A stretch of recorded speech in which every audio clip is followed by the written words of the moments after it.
आप सभी को जय मसीह की। प्रभु यीशु मसीह के नाम से मैं आप सभी का स्वागत करता हूं आज के वचन के लिए। परमेश्वर के प्रिय लोगों, वचन से अगर हम जुड़े हुए हैं, वचन की ओर अगर हम हर दिन आकर्षित होते हैं, वचन के साथ अगर हम जीना सीखते हैं, आप परमेश्वर को करीब पाएंगे। परमेश्वर किन के करीब है? जो वचन से प्रेम रखते हैं। जिस प्रकार यीशु ने कहा, अगर तुम मेरी आज्ञाओं से प्रेम रखोगे, मेरी आज्ञाओं को मानने की चौकसी करोगे, तो हम तुम्हारे पास आएंगे, मैं और मेरा पिता। हमेशा यीशु ने एक ऐसे पिता के बारे में बात किया है जो पिता अभी तक गुप्त में है। आप समझ रहे हैं? उस पिता को किसी ने नहीं देखा है। वो अद्भुत परमेश्वर है। इसलिए यीशु ने कहा, जो कोई पवित्र है एक दिन उस पिता को देखेंगे, परमेश्वर को देखेंगे। वो अगर आपके अंदर ये चाहत है कि मैं ईश्वर को देखूं, परमेश्वर को देखूं, आपको किस प्रकार खुद को चलाना है, खुद को बनाना है, खुद को रखना है, ये आपको पता है। आज जो बातें मैं आपके बीच में रखने वाला हूं, परमेश्वर के अजीजों, ये बहुत ही सेंसिटिव बात है। अगले कुछ मिनट आप आपकी जिंदगी के उस संदर्भ के बारे में जानेंगे, शायद जिस संदर्भ के बारे में आप कई बार सोचना नहीं चाहते, विचारना नहीं चाहते। आप समझ रहे हैं? बहुत ही इंपॉर्टेंट, बहुत ही महत्वपूर्ण बात और वचन आज आपके बीच में मैं रखने जा रहा हूं। परमेश्वर ने कुछ दिन पहले इस बात को मेरे हृदय में डाला, और जो बातें आज मैं आपके बीच में रखने जा रहा हूं, अगर वाकई में इन बातों को आपने पकड़ लिया और जिस प्रकार मैंने कहा ना, वचन के अनुसार अगर आप कार्य करने लगे, आप परमेश्वर को नजदीक पाएंगे। आप उस खुदाबंद को नजदीक पाएंगे। इन दिनों में आपके जीवन में क्या हो रहा है? पहले क्या हो रहा था, अब आगे क्या होगा? ये सारी बातें आपको सबसे ज्यादा पता है। आपके बारे में परमेश्वर को पता है, लेकिन उसी जगह में आपके बारे में आपको भी पता है आप क्या थे, आप क्या है और आप क्या होंगे। आपके जीवन में जो बातें घट रही है, जो बातें हो रही है, उससे आप अनजान नहीं हैं। और वो बातें क्यों घट रही है, उससे भी आप अनजान नहीं हैं। उन बातों का आने वाले दिनों में आपको क्या फल मिलेगा, उससे भी आप अनजान नहीं है। आप सब कुछ जानते हैं, लेकिन फिर भी आप अनजान की तरह जीवन जीने के लिए आप मजबूर होते हैं। मैं क्यों मजबूर होते हैं ये बोल रहा हूं, मैं बताऊंगा। अगर आप वाकई में ये जानते हैं कि आपके साथ क्या हो रहा है, तो आप क्यों मजबूर है फिर उन बातों के साथ जीने के लिए?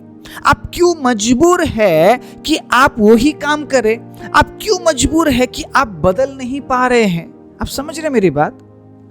अगर आप जानते हैं कि आप क्या कर रहे हैं, अगर आप समझते हैं कि आप क्या कर रहे हैं, अगर आपको पता है जो आप कर रहे हैं, उन बातों से आपके जीवन में आने वाले दिनों में सब कुछ अच्छा नहीं होगा, फिर भी आप क्यों मजबूर हैं उन बातों को करने के लिए?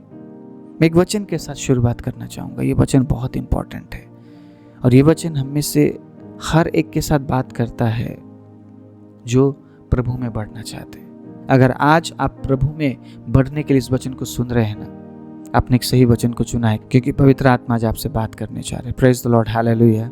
रोमियो 12 उसका 1। इसीलिए हे भाइयों, मैं तुमसे परमेश्वर की दया स्मरण दिलाकर विनती करता हूं कि अपने शरीरों को जीवित और पवित्र और परमेश्वर को भापता हुआ बलिदान करके चढ़ाओ, यही तुम्हारी आत्मिक सेवा है। इस वचन को जब आपने पढ़ा, क्या समझा आपने? या इतने दिनों से, इतने सालों से आप पढ़ते हुए आ रहे हैं, क्या समझ रहे हैं आप? ये वचन क्या वाकई में आपके जीवन से दिखता है? क्या वाकई में इस वचन के अनुसार हम अपने जीवन को बिता रहे हैं? क्या वाकई में विश्वास के जीवन में इस वचन को हम क्लेम करते हैं? क्या वाकई में जो बातें हमें दी गई है, उन बातों को क्या इस वचन के साथ हम मिलाते हैं? आप समझ रहे मेरी बात? आप अगर ये कह रहे हैं कि प्रभु मेरी जिम्मेदारी जो आपने मुझे दी है, समझिए इस बात को, अगर आप ये कह रहे हैं कि प्रभु जो जिम्मेदारी आपने मुझे दी है उससे मैं नहीं मानूंगा, मुझे मतलब नहीं है उन जिम्मेदारियों के प्रति जो आपने मुझे दी है, या उन वचनों के प्रति जो आपने मेरे लिए बोली है, ये वचन आज आपके लिए है। आप व्यक्तिगत रूप से इस वचन को अपने लिए लीजिए।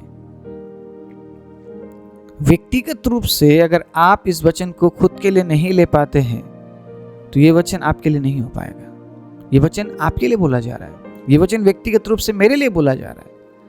हम वचन से किसी दूसरे पर ये नहीं बोलते कि ये वचन आपके लिए है। वचन व्यक्तिगत रूप से सबसे पहले खुद के लिए है, उसके बाद वो दूसरों के लिए है।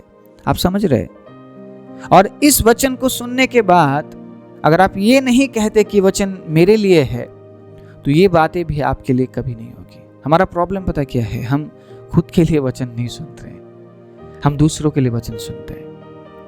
जब हम दूसरों के लिए वचन सुनते हैं तो वो वचन हमारे जीवन में काम नहीं करता है। आज जो बातें मैं बताने जा रहा हूं ना, उन बातों को आपने अपने जीवन में जरूर महसूस किया होगा। और अगर आपको आज लग रहा है इस वचन से प्रभु आपसे बात कर रहे, तुरंत उन बातों से छुटकारा पाने की हमें जरूरत है। हमें पश्चाताप करने की जरूरत है। हर दिन पश्चातापी जीवन जीना बहुत जरूरी है। आज मैं बात करना चाहता हूं उस जिम्मेदारी के बारे में जो परमेश्वर ने आपको दी है। हाँ, आप ये भी सोच सकते हैं कि बहुत सारी जिम्मेदारी तो मैं पहले से ही निभा रहा हूँ, मेरे परिवार का जिम्मेदारी, बहुत सारी जिम्मेदारी है, शायद प्रभु ने कोई काम आपको दिया है, उस जिम्मेदारी को आप निभा रहे। लेकिन आज जिस जिम्मेदारी के बारे में मैं बात करने वाला हूँ वो जिम्मेदारी है आपके आत्मिक जीवन की जिम्मेदारी। मैंने शुरुआत में जब इस प्रकार से आपसे कहा कि आपके जीवन में जो घट रहा है ना वो आप जानते हैं, वाकई में आप जानते हैं आपके जीवन में आत्मिक स्तर में क्या हो रहा है। मेरी बात बड़े ध्यान से समझना। आप जानते हैं आपके जीवन में प्रभु का कितना हस्तक्षेप है। आप समझ रहे हैं? आप जानते हैं आप कितना प्रभु के साथ घनिष्ठता में है। मैं नहीं जान पाऊंगा या मेरे बारे में आप नहीं जान पाएंगे। हम खुद के बारे में जानते हैं और हम खुद डिसाइड करते हैं कि हमें करना क्या है। आपके पास चॉइस है, आपके पास चुनाव है। आप जब सुबह उठते हैं आपके पास चुनाव है। आप वो सुन सकते हैं जो आपको अच्छा लगता है और आप वो भी सुन सकते हैं जो परमेश्वर को अच्छा लगता है। आप वो देख सकते हैं जो आपको अच्छा लगता है और आप वो भी देख सकते हैं जो परमेश्वर को अच्छा लगता है। आप वो खा सकते हैं जो आपको अच्छा लगता है, आप वो भी खा सकते हैं जो परमेश्वर को अच्छा लगता है। आप वहाँ जा सकते हैं जहाँ आपको अच्छा लगता है, आप वहाँ भी जा सकते हैं जहाँ परमेश्वर को अच्छा लगता है। आपके पास चुनाव है आपके हर दिन के लिए, आपके पास चुनाव है आपकी जिंदगी के लिए। आप क्या चुनते हैं इससे साबित होता है कि आप आत्मिक जीवन को चुन रहे हैं, आत्मिक बढ़ोतरी को चुन रहे हैं, आत्मिक सेवा को चुन रहे हैं, या शरीर के अभिलाषाओं की बातों को आप चुन रहे हैं। ये आपके हाथ में है। इसीलिए मैंने क्या कहा, आपके जीवन में जो घट रहा है, आपके जीवन में जो बातें हो रही है, उसे आप बखूबी जानते हैं। आप नकार नहीं सकते हैं। आप ये नहीं बोल सकते हैं कि मेरे जीवन में पाप है और मुझे पता ही नहीं। आप ये कभी नहीं बोल सकते हैं कि मैंने झूठ बोला और मुझे पता ही नहीं। आप ये कभी नहीं बोल सकते कि मैंने व्यभिचार किया और मुझे पता ही नहीं। अरे किसने किया फिर आपसे, आपके जीवन से किसने किया? आप सीधा शैतान पर दोष लगा देते हैं, शैतान ने मुझे गिराया। शैतान की इतनी मजाल, शैतान की इतनी हिम्मत कि वो आपको गिराए। आप तो परमेश्वर के बेटे और बेटियां हैं। जब तक आप उसे मौका नहीं देंगे वो आपको छू भी नहीं सकता। हालेलुया। जब तक आप उसे अलाउ नहीं करेंगे वो आपके जीवन में काम नहीं कर सकता है। वो मेरे और आपके जीवन में काम क्यों करता और कब करता है? जब हम उसे छूट देते हैं, उसे बोलते हैं आ मेरे जीवन में काम कर। हम कहीं ना कहीं हमारे जीवन के ऐसे पहलू को हम छोड़ देते हैं, उस पर काम नहीं करते हैं, उसके बारे में विचारते और सोचते नहीं है, और शैतान को मौका मिलता है और हम सीधा सारा दोष शैतान पर लगा देते हैं। शैतान ने किया है जी, शैतान ने किया है। शैतान की इतनी मजाल नहीं है कि वो आपके जीवन में काम कर सके। समझ लीजिए इस बात को। आमीन बोल सकते हैं आप। अगर आप विश्वास करते हैं प्रभु के सामर्थ पर आप आमीन बोल सकते हैं। शैतान का हिम्मत नहीं था अय्यूब को छूने का। वो परमिशन लेने पहुंचा। परमेश्वर ने पूछा कहां से आ रहा है? ऐसे ही घूमता फिरता आ रहा हूं। उसके पास कोई काम धंधा है ही नहीं। आप समझ रहे, उसके पास कोई काम नहीं है। उसके पास काम क्या है? बस परमेश्वर के लोगों को परमेश्वर से अलग करने का। उससे बढ़कर उसके पास कोई काम नहीं है। सबसे ज्यादा अगर कोई फ्री है इस पूरे पृथ्वी में, संसार में, अधोलोक में, वो शैतान। उसका अंत भी वही है और ये बात वो जानता है, मेरा अंत क्या है, मैं कहां जाऊंगा, परमेश्वर मुझे कहां भेजेगा। क्योंकि यीशु ने जब दुष्टात्मा ग्रसित व्यक्ति को डांटा और कहा कि इसमें से निकल जा, उससे पहले दुष्टात्माओं ने यीशु से कहा प्रभु अभी हमारा समय नहीं आया है, क्या समय से पहले ही आप हमें अधोलोक में भेजेंगे प्रभु? यीशु ने कहा इससे निकल जा, अधोलोक में जाने का समय तुम लोग का नहीं आया अभी, इससे निकल जाओ। इस इंसान के जीवन में तेरा काम नहीं। आप समझ रहे हैं? अगर वो एक ऐसे व्यक्ति पर दया कर रहा है जो उसे जानता नहीं है, तो वो हम पर कितनी दया करता होगा जब हम उसकी आराधना करते हैं, वचन सुनते हैं। आप समझ रहे हैं? शैतान की इतनी मजाल नहीं कि वो आपको छू ले। जब वो आपको छूता है ना, परमेश्वर की आंख की पुतली को वो छूता है। आप समझ रहे? आंखों की पुतली जैसे वो रखेगा मुझे हर पल। Praise the Lord, hallelujah. आप आराधना कर सकते हैं, आप महिमा कर सकते हैं इस बात के लिए परमेश्वर की। आप जहां पे भी अपने हाथों को उठाकर आप धन्यवाद दीजिए कि उसने आपको अपने आंखों की पुतली की तरह संभाला, रक्षा किया है। तो ये जो प्रॉब्लम्स है, ये जो गिरावट है, कहां से आ रहा भैया? ये जो बातें हैं कहां से आ रही है? जो परमेश्वर के खिलाफ है, ये बातें वहां से आ रही है जहां हम ध्यान नहीं दे रहे हैं। आपके जीवन में क्या घट रहा है आप जानते हैं। परमेश्वर के अजीज हो, आपसे बढ़कर वो बात और कोई नहीं जानता है। और परमेश्वर भी उस बात में आकर विघ्न नहीं डालेंगे, वो इंटरफेयर नहीं करेंगे। वो आप समझ रहे हैं? परमेश्वर कभी भी आपके जीवन में आकर ये नहीं बोलते कि मैं तेरे जीवन को चलाऊंगा, अब मैं ऐसा करूंगा। परमेश्वर हमारे परमिशन का इंतजार करते हैं। आपको पता है यीशु ने क्या कहा? प्रकाशित वाक्य 3 उसके 20 में, मैं तेरे दिल के दरवाजे में आकर खटखटा रहा हूं, यदि तू दरवाजा खोले तो मैं भीतर आऊंगा। यीशु को हमारे जीवन का परमिशन चाहिए। हम जब कहते हैं कि प्रभु इस क्षेत्र को मैं अपने जीवन को आपके हाथों में समर्पण करता हूं, प्रभु तुरंत उस क्षेत्र में काम करने लगता है। वो जबरदस्ती किसी के जीवन में भी काम नहीं करते हैं। जब लोग ये कहते हैं ना कि जबरदस्ती हो रहा है, जबरदस्ती हो रहा है, ये हो रहा है, वो हो रहा है, ये सारी बातें भरमाने वाली बातें हैं। ना ही यीशु ने मेरे जीवन में जबरदस्ती काम किया है और ना ही वो आपके जीवन में काम कर सकते। वो किसी के जीवन में भी फोर्सफुली एंटर नहीं करते हैं, फोर्सफुली प्रवेश नहीं करते, जबरदस्ती घुसते नहीं है, परमिशन मांगते हैं। अगर आप दरवाजा खोलेंगे, अगर आप आपके जीवन के उस क्षेत्र में प्रभु को काम करने देंगे, तो परमेश्वर आपके जीवन में काम करेंगे।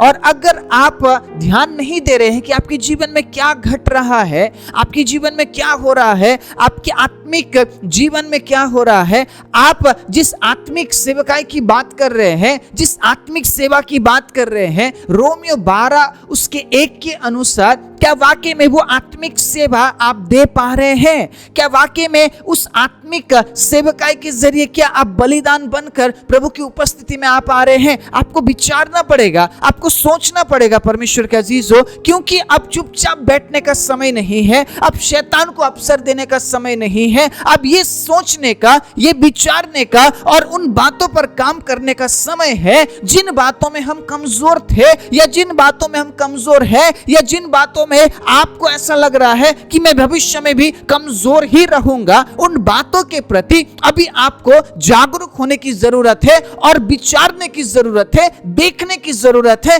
कि मेरे जीवन में क्या हो रहा है।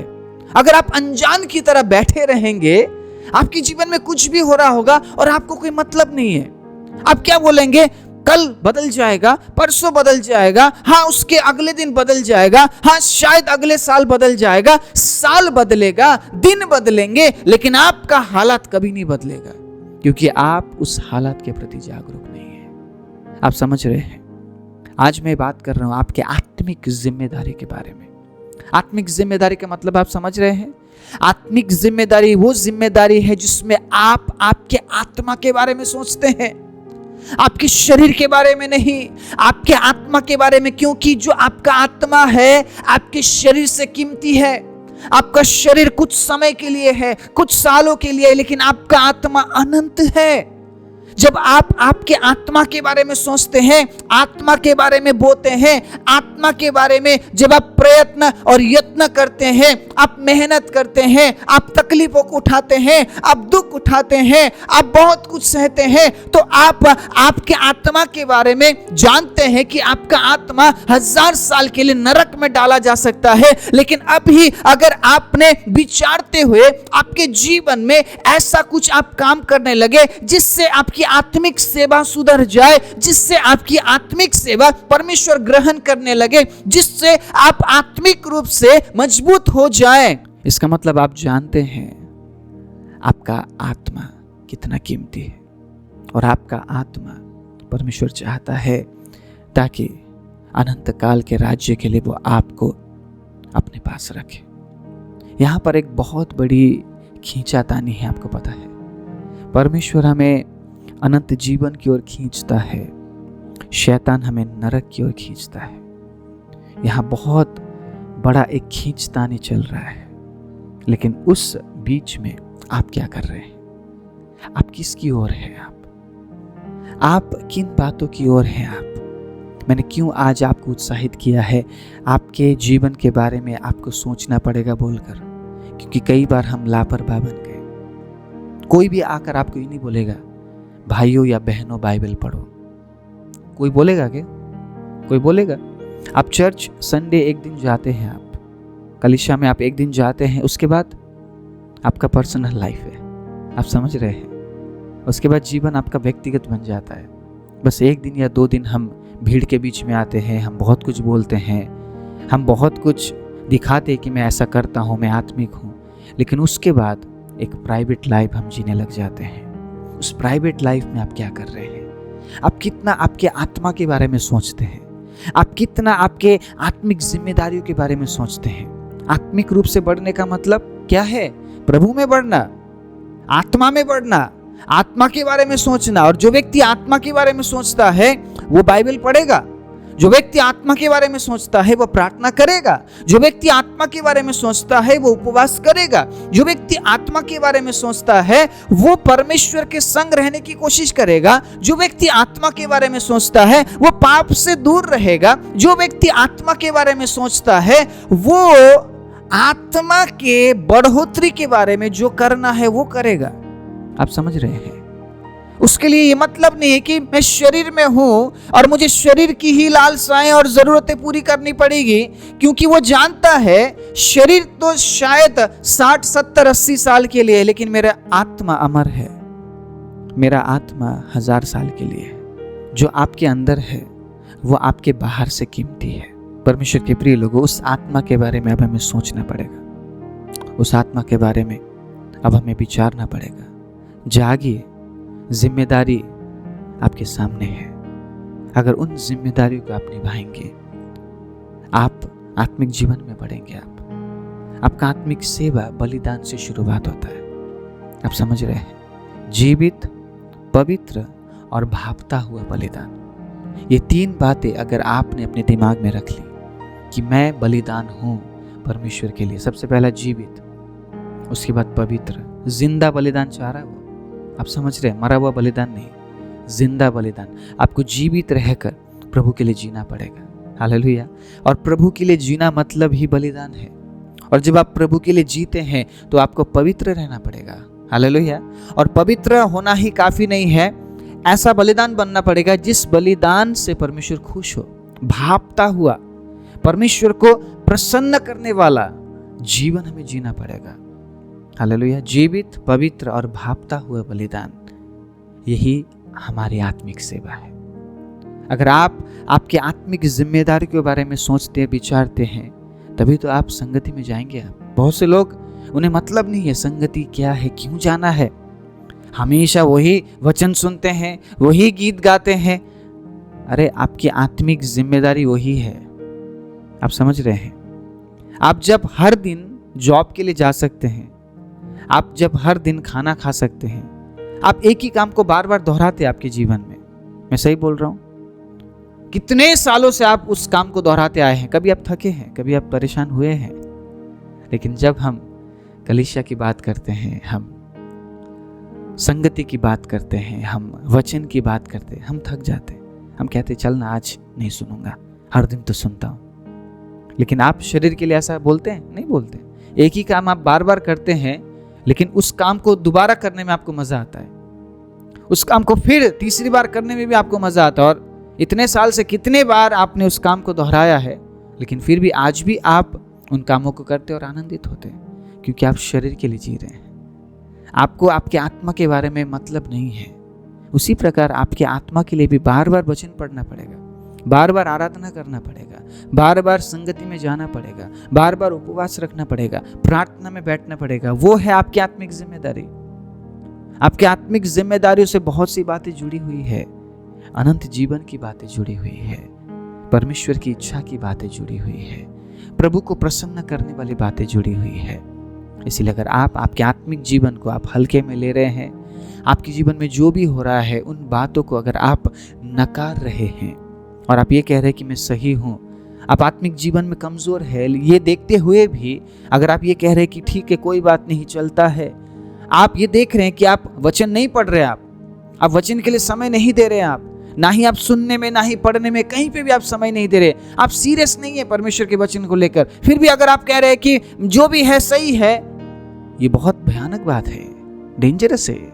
आप प्रार्थना नहीं कर रहे हैं और आप ये कह रहे हैं कि कोई बात नहीं, चलता है, कभी कभार कर लेता हूं, मैं कर लूंगा। आप समझ रहे हैं आप क्या बोल रहे हैं? आप आराधना नहीं कर रहे हैं, आप संगति में नहीं जा रहे हैं, आप उपवास नहीं कर रहे हैं, आप, लेकिन फिर भी आप क्या कह रहे हैं? चलता है, कोई बात नहीं, कर लेंगे, जिंदगी पड़ी है।